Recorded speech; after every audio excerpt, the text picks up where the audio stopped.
FIFA আবদার না মানায় সরে দাঁড়ালো ভারত। ফলে ফিফার আসিয়ান কাপে এবার খেলার বড় সুযোগ আসতে পারে বাংলাদেশের সামনে। বড় বড় দলের বিপক্ষে ফিফার এই টুর্নামেন্ট খেললে আর্থিকভাবেও লাভবান হবে বাফুফে। তবে এই সুযোগ লুফে নিতে পদক্ষেপ নিতে হবে বাংলাদেশের পক্ষ থেকে। আরও থাকছে প্রতিবেদন।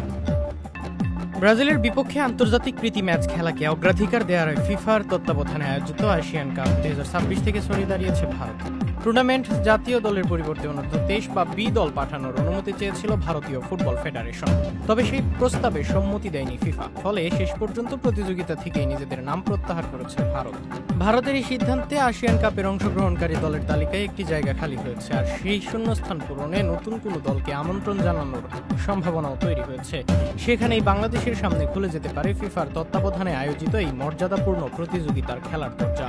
আগামী 21 সেপ্টেম্বর থেকে 6 অক্টোবর ইন্দোনেশিয়ায় অনুষ্ঠিত হওয়ার কথা রয়েছে আসিয়ান কাপ।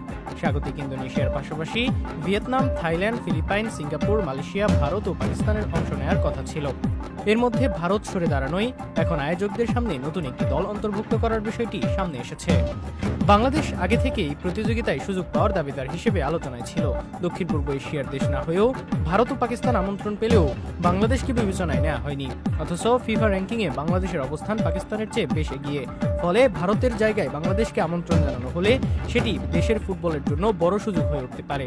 বিশেষ করে আসিয়ান কাপের মতো আন্তর্জাতিক প্রতিযোগিতায় শক্তিশালী দলগুলোর বিপক্ষে খেলার সুযোগ বাংলাদেশের জাতীয় দলের জন্য গুরুত্বপূর্ণ অভিজ্ঞতা এনে দিতে পারে। পাশাপাশি ফিফার তত্ত্বাবধানে অনুষ্ঠিত এই আসরে অংশগ্রহণ বাংলাদেশের আন্তর্জাতিক ফুটবলে নিজেদের অবস্থান আরও শক্ত করার সুযোগ তৈরি করবে।